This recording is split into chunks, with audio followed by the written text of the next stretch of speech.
38. Pagbasa sa Aklat ng Kawikaan, Kabanata 11, Talata 1 hanggang 31. Kasuklam-suklam kay Yahweh ang timbangang may daya, ngunit kasiyahan naman ang timbangang tama. Kahihiyan ang laging dulot ng kapalaluan, ngunit pagpapakumbabay, nagbubunga ng karunungan. Ang tuntunin ng matuwid ay katapatan, ngunit ang masamay wawasakin ng kanyang kataksilan. Walang halaga ang yaman sa araw ng kamatayan, ngunit ang katwiran ay naglalayo sa kapahamakan. Mas panatag ang landas ng tapat ang pamumuhay, ngunit nabubuwal ang masasama sa sariling kabuktutan. Ang katuwiran ng mga matuwid ang nagliligtas sa kanya, ngunit ang masama ay bilanggo ng kanyang masamang nasa. Ang pag-asa ng masama ay kasama niyang pumapanaw.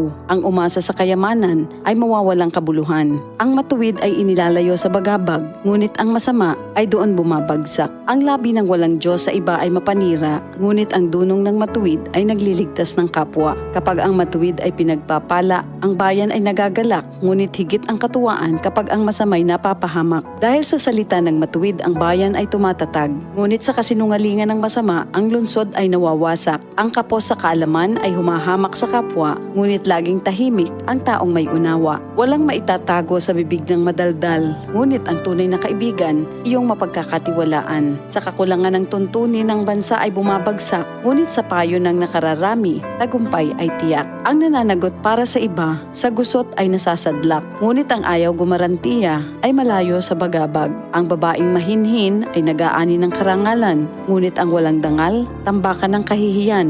Lagi sa kahirapan ang taong tamad, ngunit masagana ang buhay ng isang masipag. Ang taong mabait ay nag-iimpok ng kabutihan, ngunit winawasak ng marahas ang sarili niyang buhay. Ano man ang anihin ng masama ay walang kabuluhan, ngunit ang gawang mabuti ay may pagpapalang taglay. Ang taong nasa matuwid ay makasusumpong ng buhay, ngunit ang landas ng masama ay patungo sa kamatayan. Ang kaisipang masama kay Yahweh ay kasuklam-suklam, ngunit ang lakad ng matuwid kay Yahweh ay kasiyahan. Ang taong masamay di makaliligtas sa kaparusahan, ngunit hindi maaano ang nabubuhay sa katwiran. Ang magandang babae ngunit mangmang naman ay tila gintong singsing sa nguso ng baboy. Anumang nais ng matuwid ay nagbubunga ng kabutihan, ngunit ang mahihintay lang ng masama ay kaparusahan. Ang taong mapagbigay ay lalong yumayaman, ngunit naghihirap ang tikom ng mga kamay. Ang taong matulungin sasagana ang pamumuhay, at ang marunong tumulong ay tiyak na tutulungan. Sinusumpa pa ng lahat ang nagkakait ng butil, ngunit pinupuri ang nagbibigay ng pagkain.